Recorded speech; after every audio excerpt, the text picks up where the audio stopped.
Bon, ok, je crois qu'il faut qu'on parle là. Alors attends, parce que j'étais sur internet là, en train de regarder des trucs là. Attends, je mets la lumière. Wouhou! Euh, et ça parle de greffe, tu vois. Alors tout de suite, ça m'interpelle. Et ça parle de quoi exactement? Alors attends, il est où? Euh, Putain, je sais pas comment on fait. Bon, c'est pas grave, je vais te le résumer. C'est un documentaire, un reportage en fait sur des Américains qui montrent euh, une jeune femme qui explique que quand elle a été greffée, elle a ressenti des choses nouvelles, qu'elle s'est, comment dire, qu'elle s'est parconnue parce que elle a fait, elle s'est mise au karaté. Enfin, je te raconte un peu n'importe quoi, mais en gros c'est un peu ça. Elle s'est mise au karaté alors qu'elle n'était pas du tout karaté. Bon, et là-bas apparemment aux États-Unis, ils ont le droit de savoir qui est leur donneur. Enfin, je sais pas. En tout cas, elle a réussi à trouver la famille.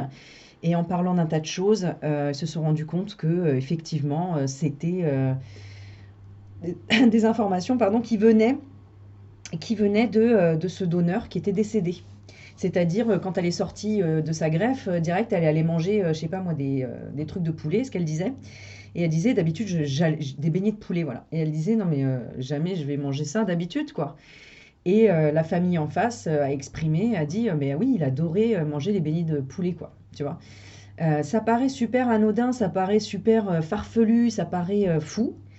Et du coup, dans les commentaires, c'est ce qui en ressort chez certaines personnes en disant ouais, n'importe quoi, c'est des croyances, c'est tout ce que tu veux.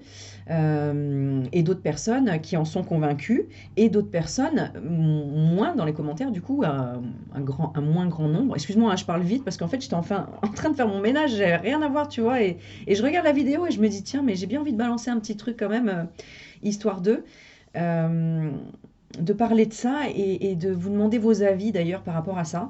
Alors, il faut que je retrouve la vidéo parce que ouais, j'ai pas mon téléphone là. Parce que du coup, j'ai mis un commentaire dessus.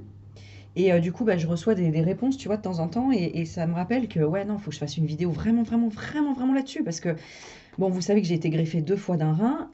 Je vous raconterai dans une autre vidéo vraiment comment ça s'est passé, où est-ce que j'en suis, et cetera. Parce que c'est tout un périple, hein, c'est tout un périple, hein, cette histoire-là. Et c'est vrai que ça fait travailler énormément les ressentis, énormément, la foi.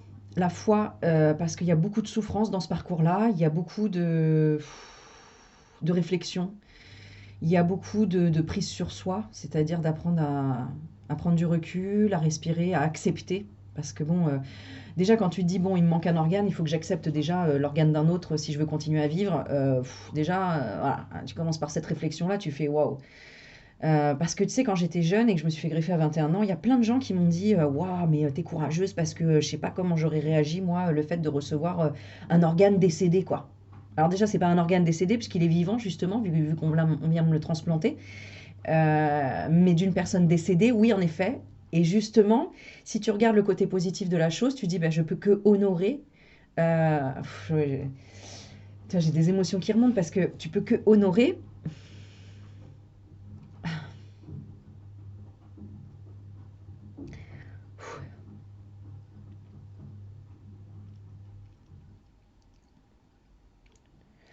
Tu peux que honorer la continuité de la vie de cette personne à travers toi, quoi. C'est ça qui est dingue.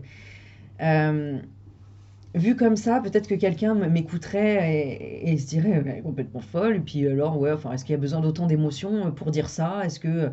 Mais en fait, je le ressens parce que j'ai cette connexion avec ce donneur qui, ça fait 18 ans déjà, avec qui lequel, je- avec lequel je vis un rein, tu vois, son rein. Donc, bien sûr qu'il y a des connexions, évidemment, quoi, évidemment. Et tu sais, j'ai envie de créer un coup de gueule en disant, mais réveillez-vous, bien sûr que oui, tout être vivant.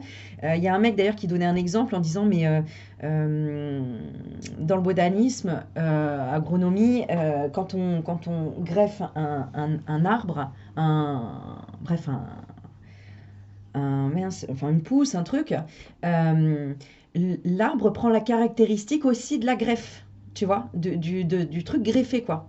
Alors, j'ai pas les bons. Tu vois, c'est parce que je suis dans l'émotion, donc bon, j'ai pas le bon vocabulaire, entre guillemets, mais voilà, tu vois, c'est pour te dire ça, quoi. C'est que ça se passe dans les plantes, ça fonctionne dans les plantes. Euh, je comprends que l'humain soit sceptique, mais quand je vois des commentaires, je me dis, mais les gens sont... C'est même plus du scepticisme, là, c'est un non-réflexion, c'est une non-connexion totale à la nature ou à la réflexion intérieure de l'invisible, de ce pourquoi on est là et de... Waouh! Alors après, je comprends, j'ai beaucoup d'empathie pour ces gens aussi parce que je me dis, bah t'es pas passé par là, donc tu l'as pas vécu, donc c'est sûr que tu peux être que réfractaire et même limite en colère parce que peut-être t'as quelque chose à régler aussi, hein, t'es en colère en disant non, n'importe quoi. Imaginons que cette personne dans les commentaires, en fait, elle lit des commentaires parce que un de ses amis est décédé et qu'il a donné ses organes et que lui, il n'était pas d'accord et qu'il y croit pas, j'en sais rien, tu vois. Bien sûr qu'il peut être en colère en disant non, je veux pas voir mon ami à travers l'autre qui s'est fait greffer, quoi. Ouais, mais je te jure que pour moi, c'est le cas. Et malgré les deux greffes, j'ai envie de dire malgré parce que la première greffe, c'était une personne décédée. Donc j'ai attendu 4 ans, j'avais 16 ans, j'ai attendu 4 ans, j'ai été greffée à 21 ans. Et quand je suis sortie de l'hôpital, j'avais qu'une envie, c'était d'aller aux puces de Clignancourt. J'y étais jamais allée et je voulais aller aux puces. Et je sais pas d'où c'est venu, j'en sais rien. C'est pas genre, oui, j'aime faire les magasins comme toutes les jeunes filles, allez, on va faire les magasins et tout ça. Mais là, c'était là que je voulais aller. C'était aux puces de Clignancourt.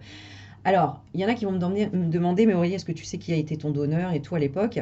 Non, parce que la médecine l'interdit. En tout cas, je pourrais redemander éventuellement à mon médecin, mais normalement, les dossiers, on n'a pas le droit d'y toucher, on n'a pas le droit de les voir, on n'a pas le droit de savoir. Mais moi, j'ai eu énormément de connexions. Alors, je sais pas si je dois le dire. Enfin, je sais pas si je dois le dire. Déjà, rien que quand je le dis, j'ai l'image encore, tu vois. Comme si c'était un jeune homme qui avait eu un accident de moto euh, et qui n'avait pas tout compris de ce qui se passait. Et à travers lui, ah bah tu vois, mon téléphone il est là, je cherchais, mais attends. Et tu vois le signe de fou, quoi. Le truc, il m'appelle, quoi.